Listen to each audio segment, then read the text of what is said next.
में शाम की 50 ताज़ा और बड़ी खबरें बताएंगे दोस्तों। आखिरकार क्यों प्रधानमंत्री नरेंद्र मोदी के ऊपर भड़के राहुल गांधी, कहा देश का लोकतंत्र बाबा साहब अम्बेडकर के संविधान को ख़त्म करना चाहती है बीजेपी।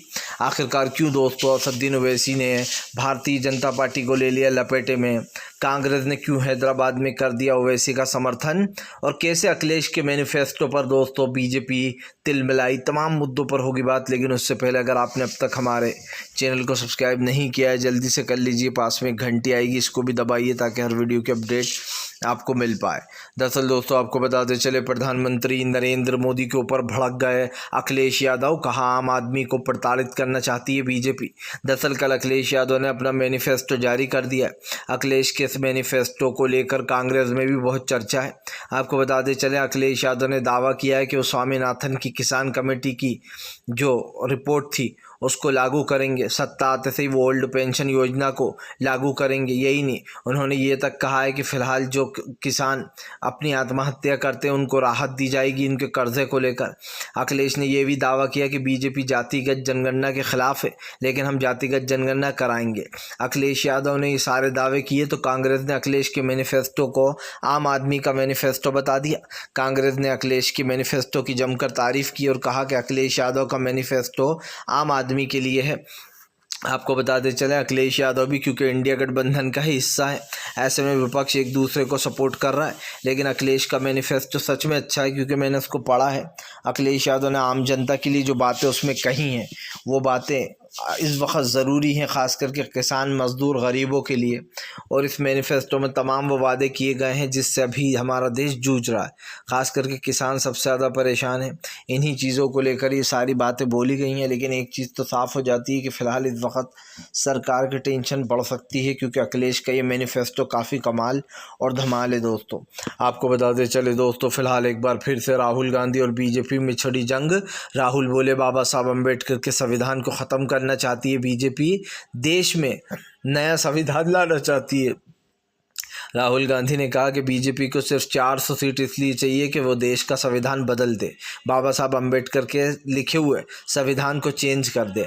राहुल गांधी ने कहा कि बीजेपी का सिर्फ एक ही मकसद है और ये बातें बीजेपी खुलेआम तौर पर कह रही है। खुले तौर पर बीजेपी के नेता कहते फिर रहे हैं कि 400 सीट हमें इसलिए चाहिए ताकि हम देश का संविधान बदल सकें। यही नहीं दोस्तों, बीजेपी का जो 400 का दावा है वो सिर्फ एक हवाई दावा, ये सब जानते हैं। 400 सीट तो बहुत दूर की बात है दोस्तों, बीजेपी इस बार 200 का आंकड़ा पार नहीं कर पा रही है और ये आप भी अच्छे से जानते हैं।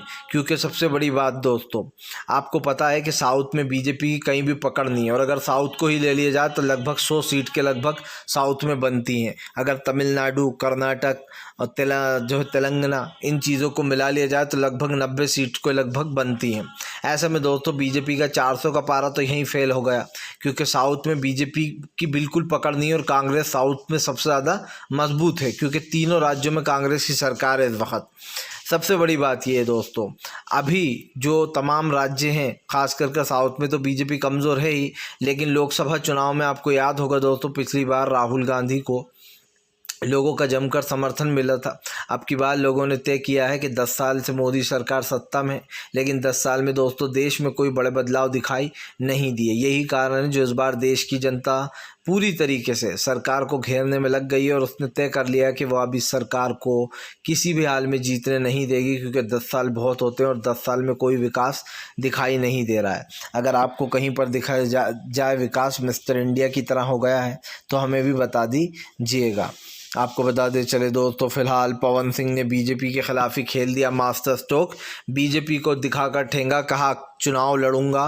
दरअसल आपको बता दें चले पवन सिंह को जो यहाँ पर शत्रुघ्न सिन्हा के सामने पश्चिम बंगाल में उतारा गया था बीजेपी द्वारा, लेकिन पवन सिंह भोजपुरी एक्टर जो उन्होंने मना कर दिया था कि वो वहाँ से नहीं लड़ना चाहते और वो क्षमा चाहते हैं और उन्होंने बीजेपी का टिकट वापस कर दिया था। जिसके बाद आपको बताते चले अब पवन सिंह ने ऐलान कर दिया कि वो बिहार के कटिहार से चुनाव लड़ेंगे। उन्होंने कहा कि मेरी माता चाहती थी कि मैं चुनाव लड़ूं और माँ का आदेश सबसे बड़ा आदेश होता है, इसलिए मैं बिहार के कटिहार से चुनाव लड़ूंगा। होगा। पवन सिंह ने बीजेपी का टिकट ठुकराते हुए बिहार को चुना, क्योंकि जाहिर सी बात है भोजपुरी एक्टर हैं वो, और बिहार उनके वहीं पर एक तरीके के दोस्तों ये मान लीजिए कि वो बिहार से ही हैं।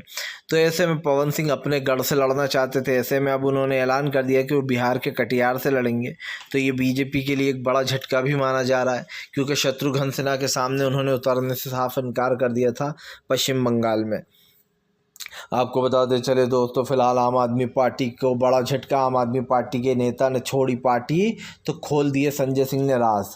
दरअसल दोस्तों बताया जा रहा है ये महाशय जिन्होंने आम आदमी पार्टी को कल ये कह दिया कि अब आम आदमी पार्टी पहले जैसी नहीं रही, उसमें करप्शन हो गया है, अब वो ईमानदार पार्टी नहीं है। और दोस्तों हर विपक्ष पार्टी का नेता जो पार्टी छोड़ रहा होता है और जिसके मन में एक ही चीज़ चल रही होती है, जिसको बीजेपी ने ऑफ़र दिया होता है कि हमारी पार्टी में आना है, वो इंसान दोस्तों सिर्फ उसका एक ही, आप देख लेना जो भी पार्टी छोड़ता है उसका डायलॉग रटा हुआ है कि अब जो है हमारी पार्टी में भ्रष्टाचार बढ़ गया था, इसलिए जब मैंने ज्वाइन की थी तब अलग थी, इसलिए अब मैं ये पार्टी छोड़ रहा हूँ।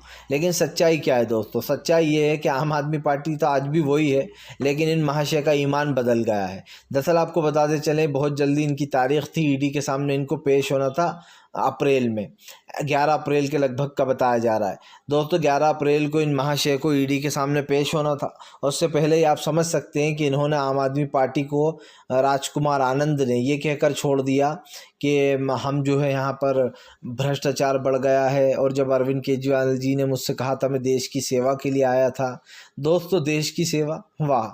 जब 23 घंटे तक दोस्तों इनके ईडी के छापे पड़े घोटाले को लेकर, तो आम आदमी पार्टी इनके साथ खड़ी रही और ये भी कहा कि फ़िलहाल हम नहीं। और आप सुनिए, गृह मंत्री अमित शाह से लेकर जेपी नड्डा तक ने इनका इस्तीफ़ा मांग लिया। क्या प्रधानमंत्री, क्या जेपी नड्डा, तमाम बीजेपी के बड़े नेताओं और कार्यकर्ताओं ने इन महाशय का, राजकुमार आनंद का इस्तीफ़ा मांगा था, लेकिन उस वक्त सौरभ भारद्वाज इनके साथ खड़े रहे थे।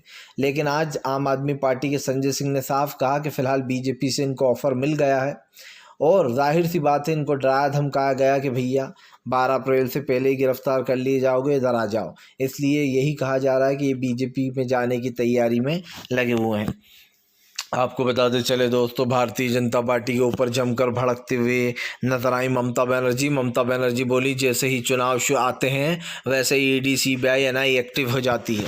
चुनाव आयोग सब देखकर भी अनदेखा कर रहा है। दरअसल दोस्तों चुनाव आयोग पर आरोप लग रहा है कि चुनाव आयोग बीजेपी का साथ दे रहा है, और वो भी खुलेआम दे रहा है। सीधी सी बात ये है दोस्तों कि क्या चुनाव से पहले विपक्ष को ईडी, सीबीआई से डराना सही है?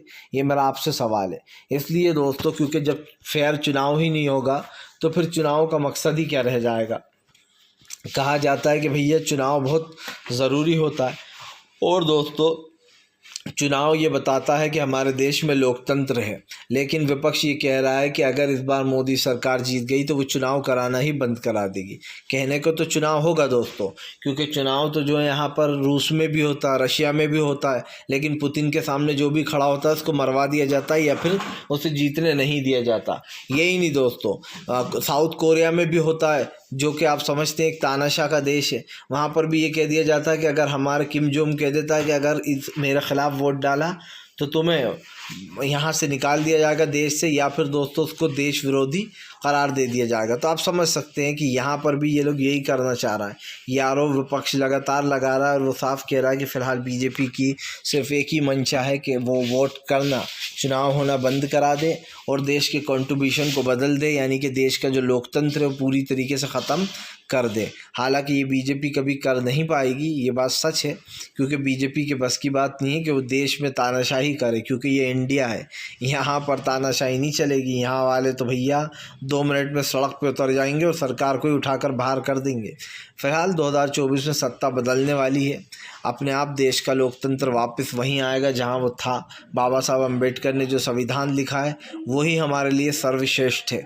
आपको बता दें चले दोस्तों, असदुद्दीन ओवैसी को कांग्रेस ने हैदराबाद में कर दिया सपोर्ट। आखिरकार दोस्तों कांग्रेस का प्लान समझ में आ गया।